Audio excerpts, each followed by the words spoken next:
Hi, Greg. I've been waiting a long time, nearly 8 years, just to tell you what I think about your thoughts on the Vikings. They suck.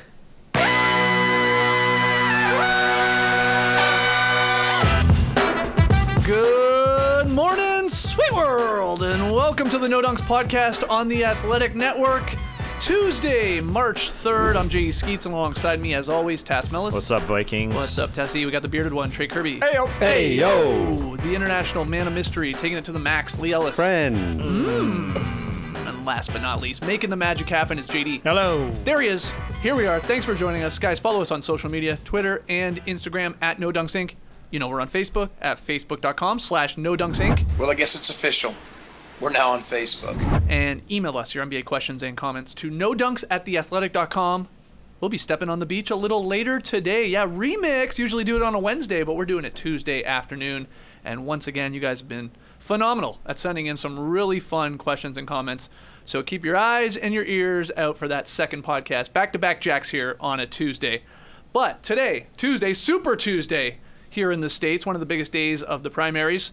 14 states, I believe, holding their contest, their nominating contest, to pick who they're going to have square off against Trumpito a little bit later. So since people are heading to the polls all across the country, from Virginia to California, Tennessee to Texas, we figured it was time for us to do the same. Let's check the polls. Oh, it's been a while, gentlemen. Our first poll.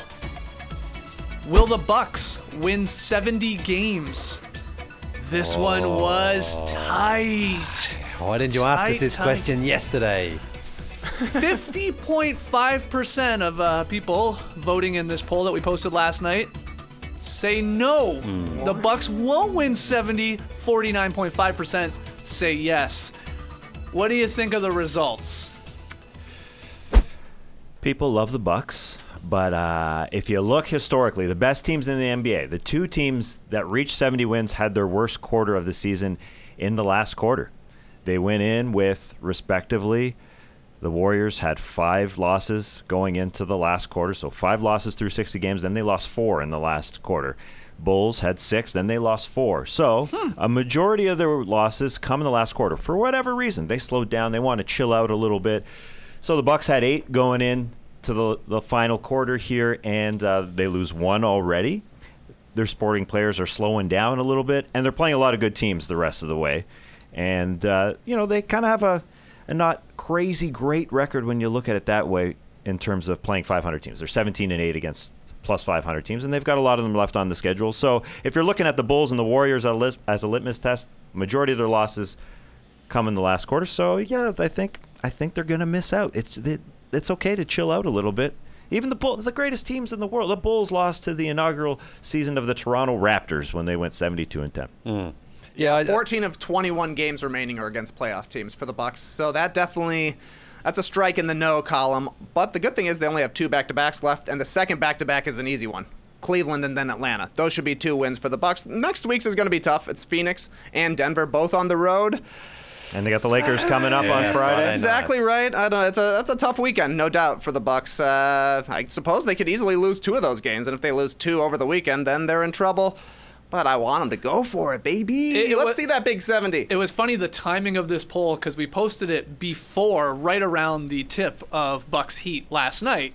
And then to watch it sort of change a little bit, it was a little bit more veering towards yes at the start of that game. And as, the Heat, did some work and got the victory, it started to come back to a little bit more of the no and then just eked it out at the end. So, it's obviously that L last night, and we'll get into that game, I'm sure, here a little bit, skewed some people's vote by the end of it. Do we have faulty voting machines? I'm just saying. Did we double check? We double check where these tweets are coming from. A lot of bots. We have bots. I don't know. I felt like Nate Silver watching this last night, though. It was crazy. I think it's okay though for the Bucks if they do fall a little bit short, because then if they do win 70, people are going to say, "Oh, 70 wins, you have to win the championship now," and there's going to be that external pressure. I think a bit like because the Warriors couldn't go on and complete the job. So if 70 versus 69, it's only 1 game difference, but pressure's off at 69. No, I just feel it doesn't have that same sort of feeling as if you're going 70 wins. They have to go on and win the championship. So I don't think it's at the end of the world for the Bucks. I mean, it'd be great if they got there. It would be awesome. but 21 games, so that means they have to go 18-3 at worst from here. That's a pretty good stretch. Hell of a record, of wins. So I think that they've pretty much wrapped up. Well, they've certainly wrapped up the Eastern Conference, and they've almost certainly wrapped up the entire home court advantage for the playoffs. I think once they get there, I wouldn't be surprised if Budenholzer does decide to just give Giannis and Chris and Eric and a couple of those guys a game or two off. My good friends, Chris and Eric. Well, you even saw in last night's game against the Heat, Budenholzer did wave the white flag at late in the game with Giannis. He's like, all right, I don't think we're coming back in this one. We can't hit a shot. You're having a rough night. They're playing great defense. They're pulling out this one, Miami is. So go to the bench and we'll see if any of the second unit can get us back in this game. And it was a back-to-back situation last night for Milwaukee going into Miami. Obviously, they're an unbelievable home team. Bucks could just never get any sort of offensive rhythm going. A lot of credit to how the Heat, the bodies they can throw at Giannis to drive him into Bam, and Bam can scramble and be everywhere, or it feels like two places at once. But yeah, bad Giannis game, bad Chris Middleton game coming back. He shot 4 of 16 for 12 points after missing 2 with the sore neck.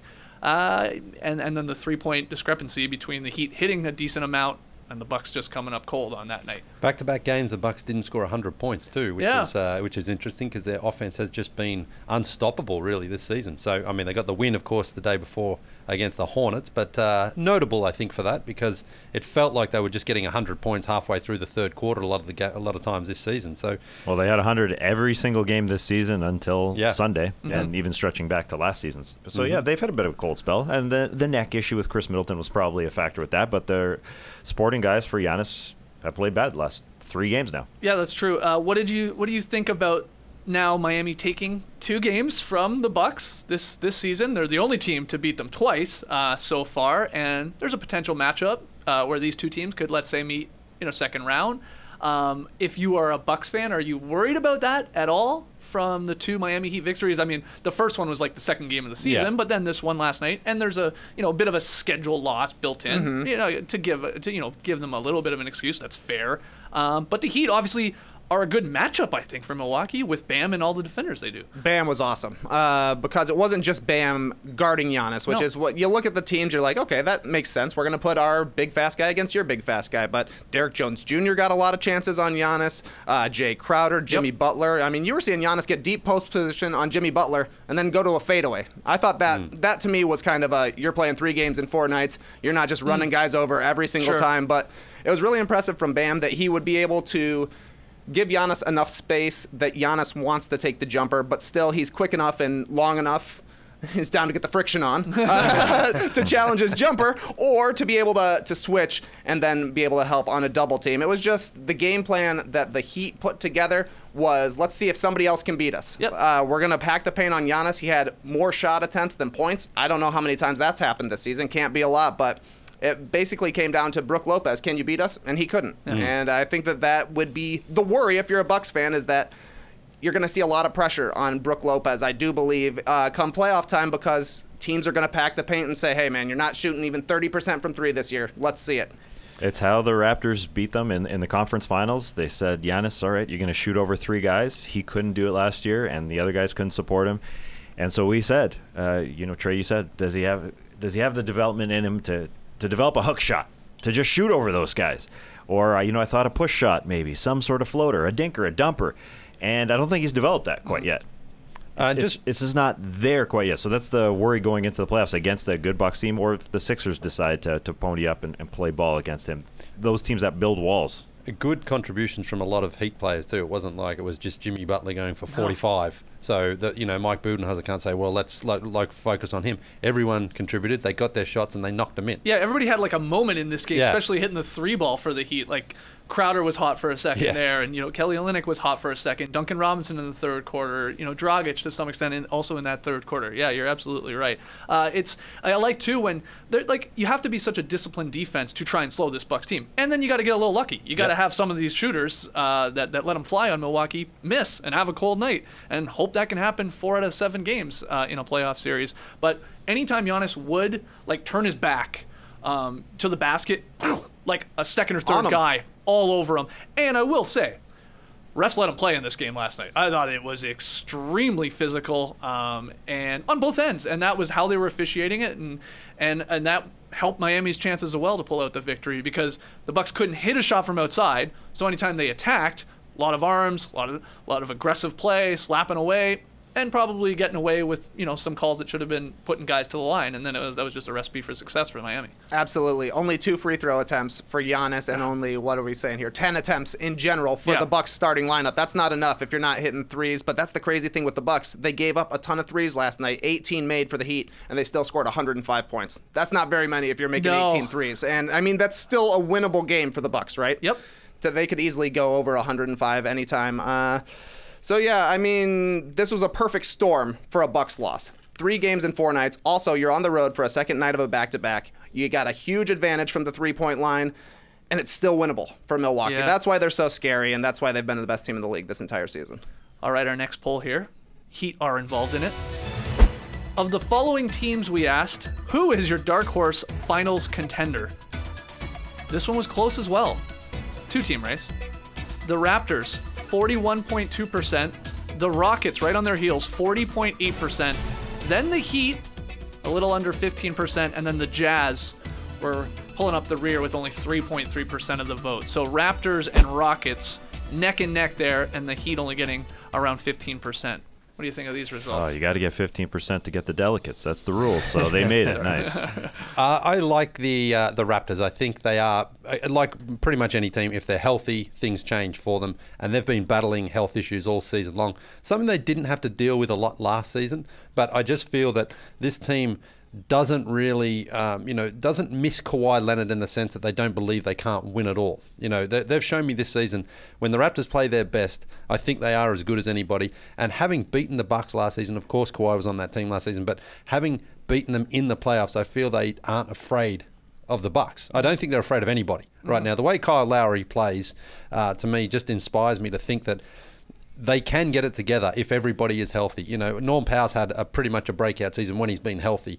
Serge has had a resurgent season, pardon the pun, at times. But I just feel that this team, and obviously Pascal started off on fire. He's cooled down somewhat, but he's still a star player. And I just think all the pieces are there. Well coached, great team, star players, experience, and belief in themselves. So that would be your vote. If you're picking between these 4 teams, the Raps, Rockets, Heat, and Jazz as a dark horse final. For sure. Contender. And they've had these role players step up as well this season. I mentioned almost yesterday, Boucher and Terrence Davis, like guys coming sort of off the bench who you didn't even really know too much about, stepping up and performing well when the demand has been asked of them. So I like the Raptors. I just think, again, Marc Gasol, it's big for him to be there. He has to be healthy, and obviously Serge and Fred and everybody who's missing time. So I'll take the Raptors out of those 4. You're on a first-name basis today. Mark and Serge and Fred.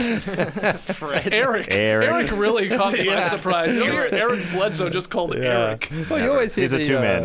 Two-name man. The play-by-play commentators, they call their home teams. No, definitely. By their they know names them a little bit better than maybe you do. Yeah. I feel like I know them. Eric definitely does. Eric Reed. He's a first-name man. I think you got to stay in the East when we're talking about dark horse contenders. I wouldn't take either of the team in the Western Conference going up against guys in LeBron and Kawhi who've won championships. Giannis still has to prove it. He still has to clinch a playoff series on the biggest stage. Still has to win a conference finals. And he didn't do that against the Raptors. And I'm not just saying it because they played the Miami Heat yesterday and he wasn't able to overcome that little wall that they built. But it's there. That is real. That finishing games when it gets tough, when there's no calls, when you have to score in a key situation, when it's sweaty. It's like when the hands are sweating, he's got to be able to do it, or somebody else has to step up. Same thing can be said for the Raps too, with Siakam having to now be the go-to guy, or somebody else stepping up, be it a Lowry or a Gasol or something like that. Yeah, but I'm just in this instance of a dark horse finals contender, I wouldn't bet against Kawhi or LeBron. I'd rather bet against Giannis. Okay. In that situation. So it's the Raptors or the Heat I think are legitimate as well. And they're both good three-point shooting teams, which is exactly what you need to beat the Bucks. I think the Heat are second in percentage and the Raptors are fifth, right? So like we saw last night, you got to get hot from 3 because you're going to have open shots against the Bucks. And if you can knock them down, that at least gives you a puncher's chance. But I would take the Heat over the Raptors. because of the Jimmy Butler factor. I know he hasn't actually been good in the clutch this year. He's like 2 for 24 and go-ahead shots, but give me the numbers for what's he shoot with 10 minutes left in the fourth quarter, and he needs to hit a mid-range jumper. That's the thing to me, is mid-range jumpers will also be there. We saw Kawhi doing it against the Bucks last year.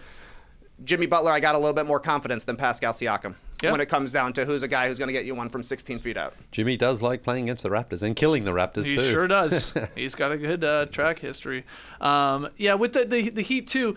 I mean, people are excited about this win over Milwaukee. I get it. And then the Raptors, flip side, are on a losing streak right now, and they're on a road trip, and they're banged up. But let's not forget the Heat, over the last couple of weeks, lost to Atlanta. They lost to Cleveland. They lost that brutal one to Minnesota where they were up huge, and somehow Minnesota were down what felt like 17 or something like that and came back to win. So, they've struggled at times here too. That was an awesome win last night.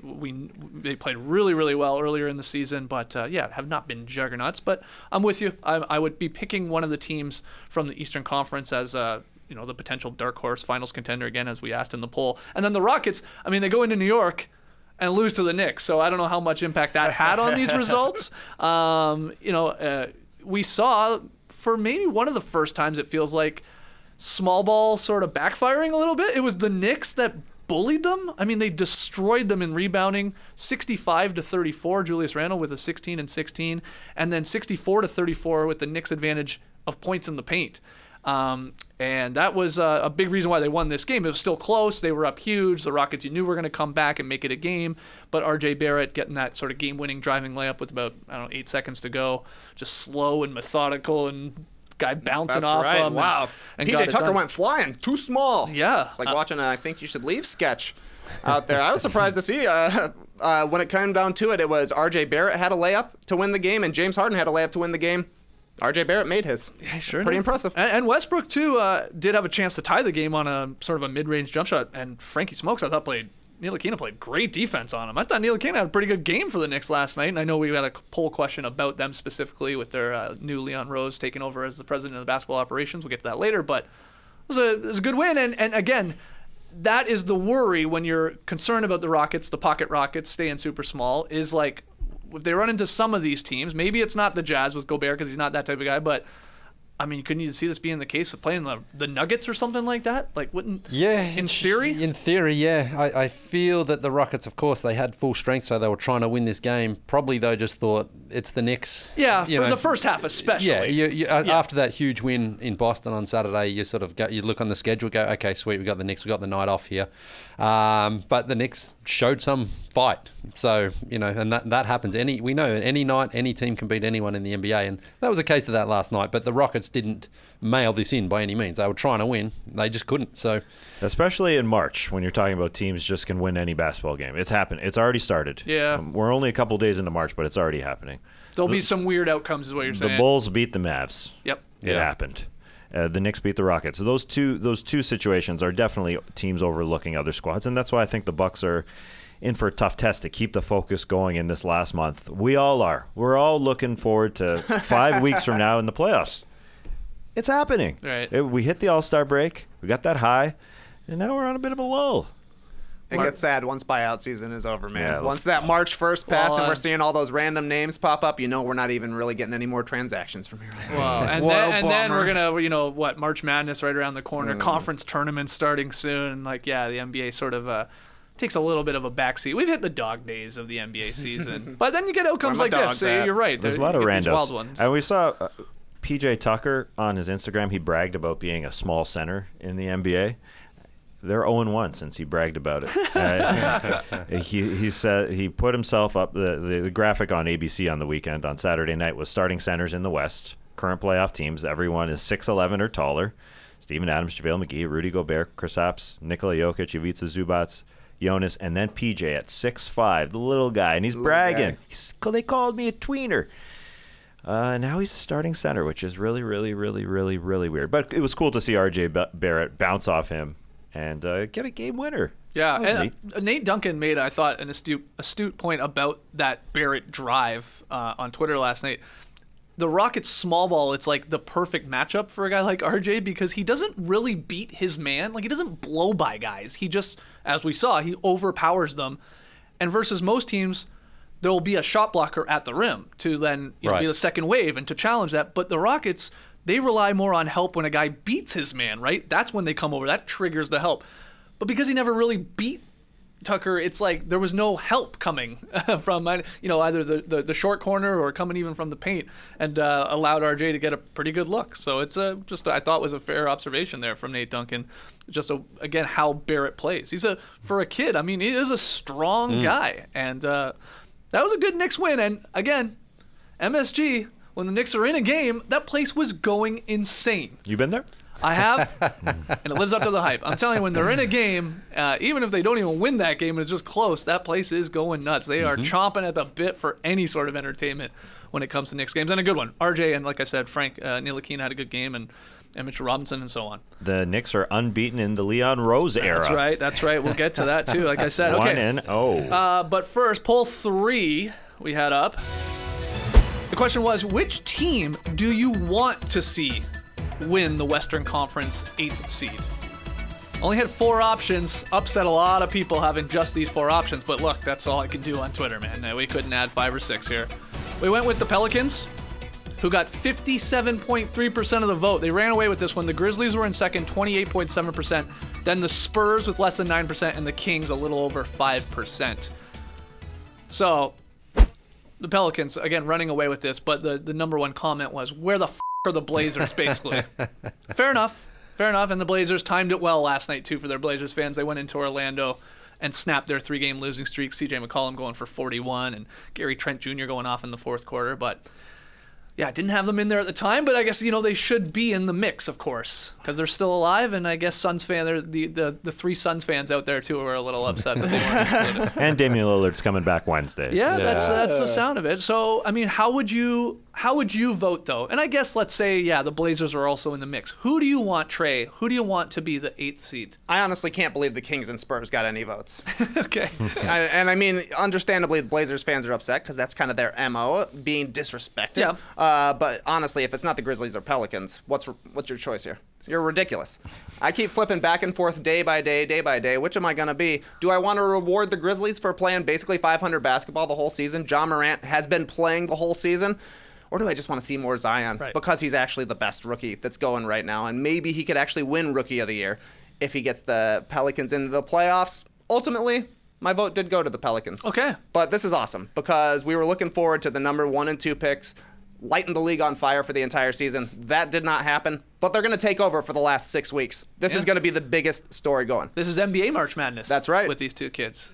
Yeah, I feel sort of bad whoever I don't pick out of those 2, but I'm going with Zion as well, just because of the 2 games we had against the Lakers last week. And I would love to see best of 7. It'd probably only go 4 or 5, but I'd love to see Zion in the playoffs and use that big body and see LeBron fired up as well in the first round. LeBron tends to cruise in this round historically. He sure does. And I don't think that would be the case this season. I think if he was going up against Zion, he'd know, okay, this team's not just going to go away easily, so he's going to have to fire up. And Zion, the number 1 pick. For a while there, we wondered if we were going to see him at all this season. Instead, he's come out and he's been incredible when he overcame that knee injury, and now he has got the Pelicans in contention for the playoffs. So it's been a great story so far. If he can finish it off by getting in there and facing LeBron in the first round, I think that would just be a great way to end the season. What would Zion use against LeBron? What did I say? You know what Zion would use. What would Zion beef. use? No, his big body. Oh, his big body. People were commenting on Twitter yesterday. They want a Lee Ellis drinking game when he says big body. He uses his big body. He has got a beautiful big body. I will say that. No doubt. And that's why I would jump on the Pelicans too. I'm jumping on the popularity train. That 57%, is it 57? Did you say? Yeah, Skeets? something like that. Yep. That's an indicator that they're the most popular team of these 4 teams, with the Zion factor being the most prominent factor. But not only that, I just want to see the matchup of Zion versus LeBron, because in the Grizzlies, their best player in Ja Morant, he's not playing LeBron. Fox would be great. De'Aaron Fox, I kind of want to watch him in the playoffs. Sure. I agree, Trey. He's definitely third. They're third on this list, but he's not playing LeBron. So if this matchup is 1-8, LeBron, they're not giving up the 1 seed. come on, let's see that matchup. Yeah, cases to be made, I think, for all of these teams. Like, even if you throw the Blazers in, mainly Damian Lillard in a playoff series, like, that's been fun in years past. And CJ McCollum balling the way he has with Lillard out right now. The Kings, what's the case for them? Well, they haven't made the playoffs since 2006, so maybe throw their fans a bone here and put them in there. My wife saw the Sacramento Kings on a graphic on.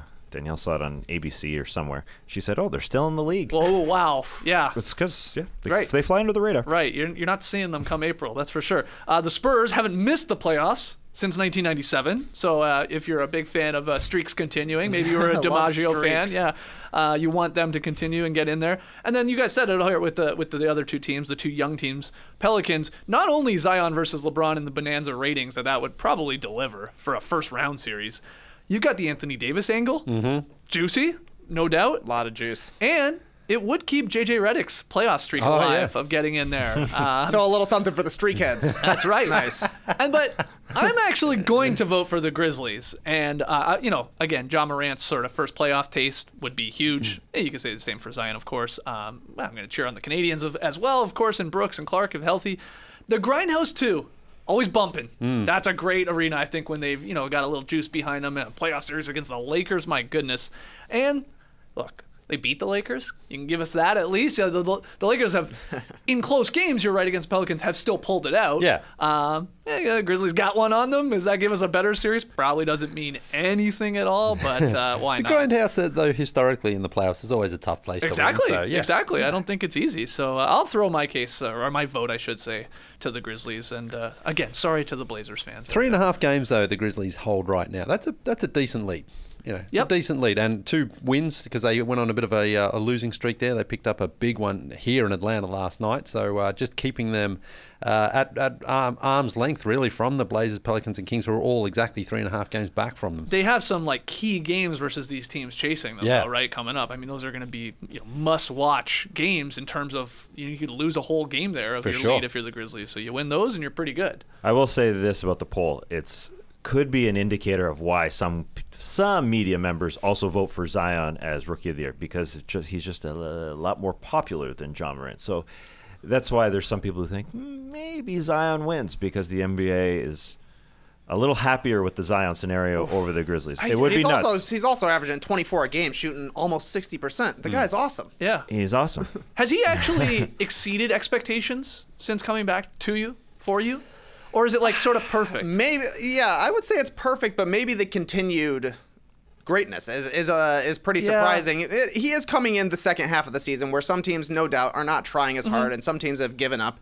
But to be able to string together he's at 11 straight games now with 20-plus points, that's awesome. That's incredible that he's able to do that. If he started the season like this, we would have said that the Rookie of the Year race was over by the middle of November if he scored 20 in the first 10 games of his career. Yeah. It's so weird. That's why it is like Joel Embiid winning a few years ago, because he will be the best player out of this draft, just like Joel Embiid was. I know he had a couple seasons where he was injured, but over the guy who won in Malcolm Brogdon, but he didn't play enough games, and that's why Zion shouldn't win it. I'm in that camp, is that he shouldn't win it. Now his max of 37 games, I believe, that he'll play, and that's and he may not even get there. I guess, right? But the most impressive thing is, 11 straight 20-plus point games, never been done by a Rook. His first game was his worst game, and he hasn't stopped since then. And that game was thrilling with those 4 threes. It is like Joe Biden. Some people say that Joe Biden's best day, his most popular day, was the day he declared his presidency. Oh my goodness! But he has gone up. Joe's gone up. He's going to have a great Tuesday, and Zion continues to go up as well. You know what's funny? He's only hit one 3-pointer since that 4-for-4 start against the Spurs. Yeah, he's 5 for 12 on the season, which is incredible. Yeah, but this is true. I wouldn't actually say that wasn't his worst game, because the next one against Bucks Denver game. was the funny one is the next one against Denver, he only goes for 15 points, but he shot 7 and 9. I guess my point is his worst games so far are actually still pretty damn good games, because then he had a 14-point performance against the Cavs, but even in that one he shot 7 to 13. He hasn't had a stinker yet. 2 games under 50% makes. Crazy. It's impressive, but if this guy was Ben Simmons, we'd be saying, you got to shoot more threes, buddy. Yeah. Right? Yeah. That's just funny. It's just funny to think that, you What did we just say enjoy that- it when you're, yes. Yeah. If a guy came out and made 4 in the first game and then took a whole bunch of games off not shooting threes, people would be all over him for not shooting threes. He's But not- we're loving the dunks, baby. He's not a point guard, though. Neither's Ben Simmons. That's just what his coach calls him. Positionalist basketball. That's man. exactly right. get rid of We it. don't need to shoot threes when you can dunk. All right, our next one here, JD, hold on a second, because on Monday, the New York Knicks officially hired Leon Rose as their president, hoping he can sign and draft the kind of dominant players he's been representing. So Rose is taking over for a team here in the Knicks, headed to its 7th straight season out of the playoffs. So the poll was, what level of confidence do you have in Leon Rose's ability to turn around the Knicks? Gave you 4 options here. High, meh, low, and good joke. What do you think ran away with this one? Good joke. Good joke. I think good joke ran away with it. If you see a joke option on a Twitter poll, it's Yeah. like 80%. Good joke got nearly 52% of the vote, but meh came in second. Yeah. So everyone like sort of just maybe, maybe not, with around 27%, and then low 19.3%. High, only 2% of the vote. And fair enough, too. Really. With all due respect to Leon Rose, I really don't think while the ownership is in place with James Dolan, anyone's going to succeed. To be honest, we've just seen it. It's the same old story. You hire somebody, they come in, maybe they make some sort of splashy signing here or there, but ultimately it falls apart. And Phil Jackson, I think, is the biggest example of that. I mean, Phil Jackson, one of the most respected names in basketball, went to New York and left in as a joke. He really did. Good joke. Yeah, yeah. And again, I think it has to start at the very top for anyone to be able to succeed, because I feel that at some point James Dolan is going to interfere and get his hands in there and upset. But it's also a very tough environment to win right now, because the media there is exceptionally tough, and it makes it hard for people to succeed when you go into an environment where you're being questioned immediately, and it's just not a workplace that thrives, and the success just hasn't been there. So, But couldn't you flip that around and say the chances are at least meh or maybe even high, because they can't almost get worse. They really can't. I don't Now, I know if the that's Knicks, true. when you say that, they're Dolan's like, hold my beer. I understand that. But, I think I heard Stephen A. Smith, and I actually agree with him saying this. He's like, the Knicks, have to get, flirt with 500, within, the next year or two. And first off, that would maybe even get you in the playoffs. Yeah. And that would be enough for Knicks fandom, chomping at the bit just to have a team in a playoff race. They haven't had a 500 team since 2013. Yeah. That's bad. I mean, yeah. But the Leon Rose era, it's off to a rocky start, right? It's like you What? got to win. Oh, That's nice. okay. But you also almost had your biggest celebrity fan kicked out of the game before it even started. Yeah, there's conflicting reports with what the hell was going on there with Spike Lee. I guess he's on First Take this morning, maybe explaining it. I don't know if it's happening right now while we're recording. Maybe he was told to go to the wrong place. Yeah, that's what. But still, Yeah, it's I true. mean, even if that's the case, that means you didn't communicate well with your biggest celebrity fan on day one. That being said, I voted low rather than good joke, because apparently Leon Rose is very close friends with Tom Thibodeau. And you might think, Tom Thibodeau, come on, we're bringing that guy back? He'll make your team better. Your team will improve. They will play defense. Your best players will play 42 to 46 minutes a night, which is good because it means your worst players aren't playing that much. You don't have a lot of them on He the took Knicks. the Timberwolves to the playoffs. They never go to the playoffs. So if you're telling me Tom Thibodeau Yeah. is a bad coach, maybe that's true if you're trying to win a title, but if you're trying to make your team not a joke, I think he's a good guy. What do you think, Tass? Where are you voting on this one? How much confidence do you have in Leon Rose? He's probably got some good connections around the league. You would hope so. Yeah. So you would hope so. So I'm in the meh category. I can't get too upset about it at this point. So maybe let's just lay off for a sec. Hey, the Lakers also just had a run where they missed the playoffs over and over and over and over again. They had bad teams. Maybe. Yeah. But And then again- they handed the operations eventually over to an agent. Yeah, Like but- this situation. We obviously know the Warriors had success too doing that. But the big difference there is LeBron wanted to go to the Lakers and Anthony Davis wanted to go to the Lakers. They made it happen rather than, it wasn't like, again, with all due respect to Magic and Rob Pelinka, they didn't come in and go, okay, let's see if we can get LeBron and Anthony Davis. Those guys were Yeah. halfway there in the first place. So if something like that was to happen for the Knicks, like last season when there was speculation that maybe Kevin Durant was going to join and maybe Kyrie Irving, if these stars say, I want to go and play for that team, then okay, you can make it happen. Doesn't matter who's necessarily running the front office. Right. I also think that's actually the worst strategy here. I mean, I get it. If it helps your chances having Rose to get free agents finally to come to New York, awesome. But they shouldn't, that shouldn't be at the top of their bulletin board. It should be, hey, you have a ton of first-round picks for the next couple of years. Try and hit one or two of these. You've got some promising young players in R.J. Barrett, in Mitchell Robinson. Get the damn culture set and stop, chasing the big fish. Maybe then the big fish will come to you. We saw what happened, of course, with the Brooklyn Nets, establishing some identity and some a little bit of success, and that probably helped. And some people think it had nothing to do with it, but whatever. They got Durant and Kyrie. Maybe that's the step you need to do. And I will say I like his first move here. He went to the game, but he decided not to do a press conference. I think some people say, what? Come on, what is he ducking questions already? I think that's the right move here in the New York media landscape. Don't even allow yourself to put your foot in your mouth by saying something you shouldn't. Instead, he just blasts an email, full control over the email.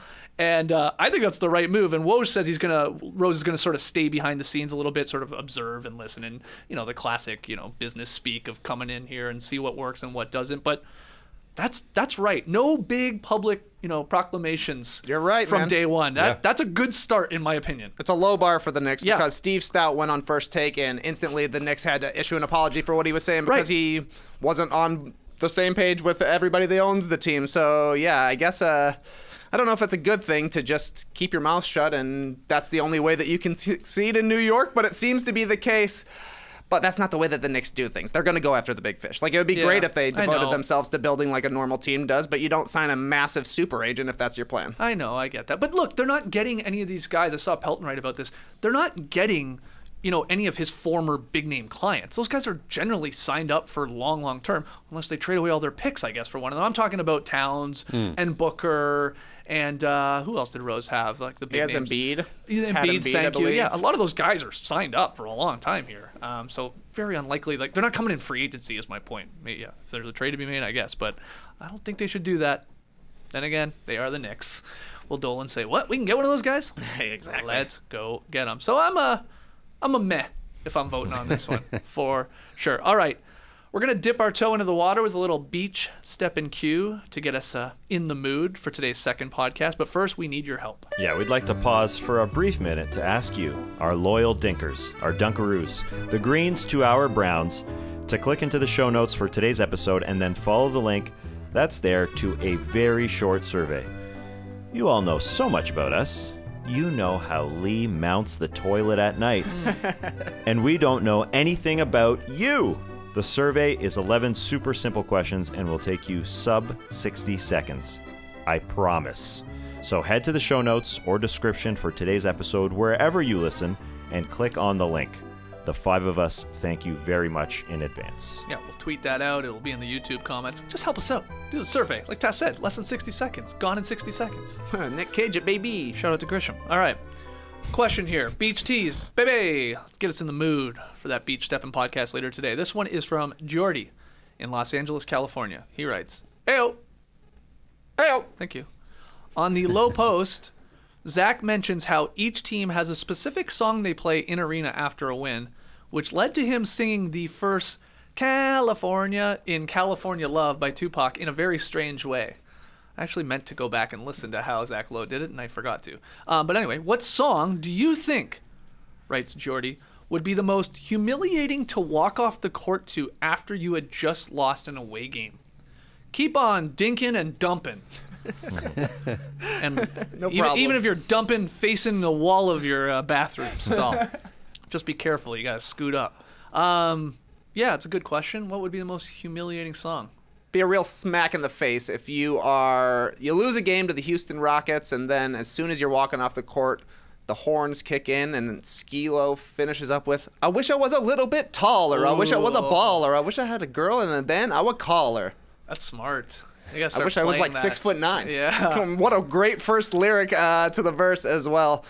No real Houston tie-in at all, but they got a lot of shorties. Could be funny. That's good. Yeah, that's what I was looking for, like a tie-in to the team or the like area. A specific humiliating play by the DJ. But then that home team has to play it so that their fans would like it. Yeah, sure. Yeah. Tough dilemma. Yeah, so I came You're trying up, to please both. so I came up with if you're in San Antonio and you lose, Okay. you put on Cotton Eye Joe.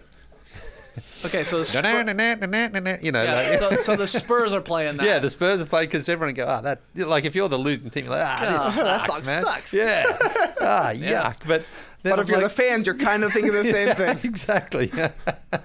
But that's like a country sort of song, isn't it? Yeah. I don't know. Do they play it in San Antonio? Sure. I don't know, man. Don't look at me like I know. You can do a little do-si-do to that song. Sure. What do you got, Taz? Just go classic. Hit the road, Jack. Yeah. Get out of here. It's a little demoralizing. I always like when they play that when someone gets tossed. Yeah, it's more of a toss. That's great. It's Like like fouled out, yeah. Yeah. yeah. When somebody has to leave the floor, it's more of an individual song. Yeah. Just like Justin Timberlake's "Gone, You're Gone." I like that, but it's just a couple notes. You can't really play it for a team leaving. What about a straight up, because I like the start of the song, the bow, bow, bow, bow, bow, bow, nice bow, one. bow, little Beck's Loser. Now that one's weird though because he's saying, I'm a loser, baby. So why So don't the you whole kill me? team- It gets a little, Well, it's a little yeah, much. it gets a little dark there soon, but it's straight up a loser in the song. You're just playing him off with that. And it's got that great little guitar riff at the start. I like that. JD, you got a suggestion for this one? No, You're a music man. No? not really. Okay. Just wanted to make sure. I didn't understand the question, to be honest. What do you mean? Well, I didn't read it till we started going here, and then I was just like, A what? classic Lee Ellis move. Yeah, well, I did read it and I couldn't really understand it either, but I just didn't get how Zach Lowe factored in. Oh, no, that's just to get into the I know, question. and then Oh, that's you got what caught sort of- up on the California Well, yeah, and then I love. was like switching cameras, then I had to adjust Lee and Tass's camera, and then I forgot, and then it came up, and now I have no idea. But what now we're talking we do need to go find how Zach Lowe says California. I would love to hear him say California. Yeah. I mean, I'm assuming it's the California. Right? Yeah, that's what it's got to be. I would think. What else? Yeah. Yeah. Yeah, I'd love to hear him do that affected voice. Yeah. Yeah, like, and then I'm like, does he lean into it, trying to do it, or does he just, like, not care at all? And John Hollinger comes in, let me welcome everybody to the Wild Wild West. Hollinger's a G, man. All right, let's get to tweet of the night. Tweet of the night. Wow. Twitter. Got some really important stuff over here on this side of the table. Kyle Kuzma dyed his hair. That's the tweet of the night. Oh. He used to have the Eminem blonde look, but I'll show you guys the image. I'm sure we're showing it to you come on on. YouTube. He went black as black, as dark as possible. Whoa. It almost looks green to me. Yeah. Yeah, it's your monitor or something, but it looks weird. That's a good question. Okay. Yeah, just a huge change. His teammates loving it. Boogie Cousins throws up the hand sign, power of prayer. I don't know what that caption means. But it looks like he likes it. Dwight Howard, just some fire, flames. Nice. Troy Daniels, I'm drawing the line right now. No. I guess he doesn't Oh, like he it. doesn't like it. Sedarius Thornwell. But he's gone. That's why Troy Daniels is gone. That's why Get he's him gone. out of here. Get out of here. He doesn't like my hair. Sedarius Thornwell. Not a teammate, but come on, dog. Oh, so no, that doesn't Yeah, sound yeah. like a positive. Yeah, we're basically 2 for 4. Do we need a new poll? Kyle Kuzma's hair. Good or not? Yeah, that's all I got. It's just a slow night. I was going to talk about the coronavirus, but not really in the mood. Okay. Also, Derek Walton, an NBA player, said, "Ayo, bro, what's going on here?" I mean, that's a big change. Well, big Lee, change. you've seen the photo. What do you think? It's rare you see someone dye their hair sort of jet black like that, you know? Yeah, I think it's black. Yeah. Yeah, Just going back to basics.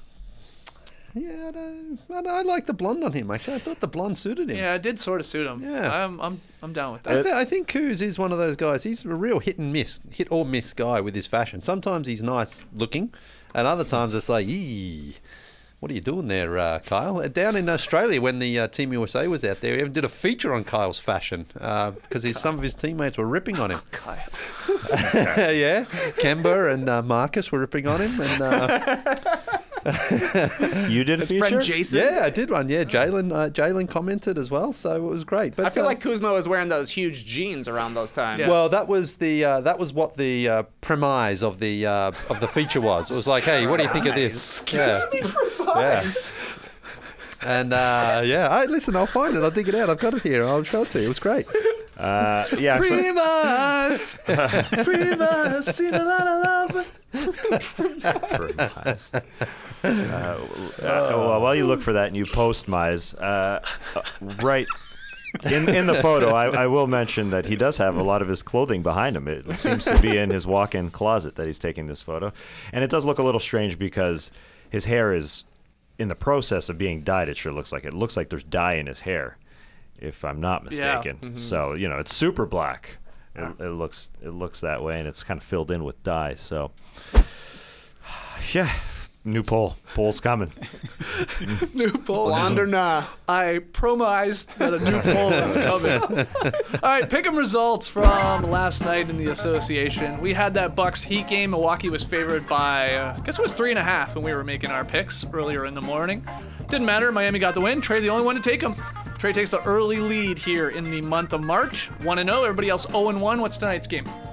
The Clippers playing better going into Oklahoma City, and they're favored by 3.5. This potential playoff matchup here. Clippers, again, they found their way. OKC was playing well as well until they lost by 47 on Friday against the Milwaukee Bucks. So they haven't played since then. So will they have a little bit of a makeup game against Los Angeles? But is there two teams Solid you teams. could both pick? Yeah, Pick yeah. both. It's not easy. I'm going Clippers, though. 3.5, you said? Yep. They got win by 4. Yeah. Yeah, I Same. like the Clippers right now. Not even really. They haven't lost when they've been fully healthy. Full squad. # full squad. So I'll go Clips. You guys same? I'm going same, yeah. I think OKC can win this, so I will take the points at home. Give me the Thunder. Oh boy. I hate picking against Trey right now. This guy's on fire. And OKC loves playing close games most of the time. Revenge game for Chris Paul as well. Yeah, and Paul George. I'll take OKC. All right, we're split. Tass and Trey, OKC to cover. Lee and I like the Clippers on the road to win by 4 or more. Good luck to everybody. Thanks for joining us. As I said a couple of times now, new Beach Steppin' podcast a little later today. So subscribe to the No Dunks podcast wherever you listen to us, and that bad boy will pop right up there in the afternoon. Thanks for joining us today. You heard it here first. Have a great time. Turn up. Love you guys. Awesome. Thanks for joining us. And remember, if you take that survey we mentioned earlier in the description notes, you get a special prize. No, you don't. But we appreciate it. Embrace the day, people.